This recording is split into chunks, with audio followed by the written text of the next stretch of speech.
listen to this logic and reason from Max Kellerman. There's never anyone that you have to agree with everything that they say, but I'm all about logic and reason, not so much opinions. We all entitled to feel we feel. Check this out. He got robbed. Obviously, we saw him in tears. What do you think of that decision and his claim that he was robbed? And then where does he go from here? I don't think he got robbed. I think that there were two decisive rounds in the fight, the 10th and 11th. Both went to Lomachenko.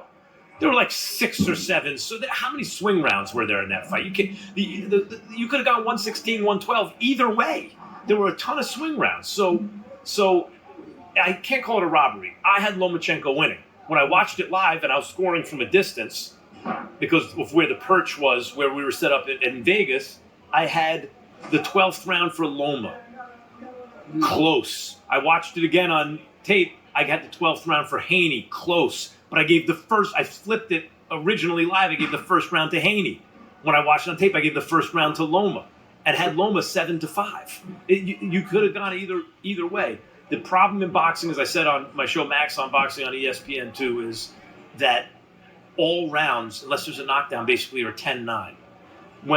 So it's like a football game where one team wins the first quarter by a field goal, the other team wins the second quarter by a touchdown. At the half, it's tied somehow, right? The problem people had with that fight is Loma won 2 rounds late in the fight clearly, and those are the only 2 clear rounds in the fight. So people are like, "Oh, Loma won."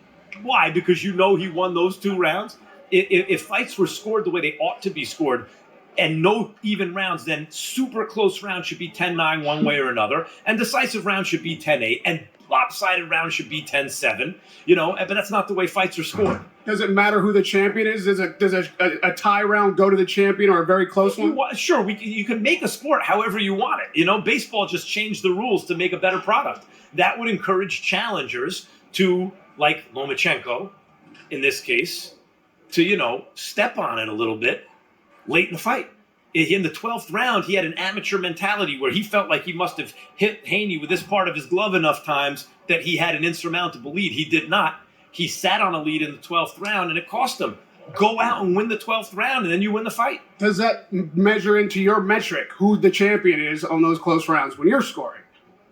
No, but if you tell me that it does for you, sure. In other words, there are so many rounds in boxing that are legitimately like even rounds. You can't say you would have rather been one guy than the other because very little actually happened, right? Lots happened, but in terms of landed punches. So if you say in those rounds where it's really even and I have to make a call, I feel the challenger wasn't aggressive enough to take it from the champion, okay, at least you're being consistent. Well, I will say there is no tie with you. You're one of the best and most fun to talk to analysts in boxing. So I appreciate the time. I know it's late. Thank you so much. Radio Rahi with Max Kellerman.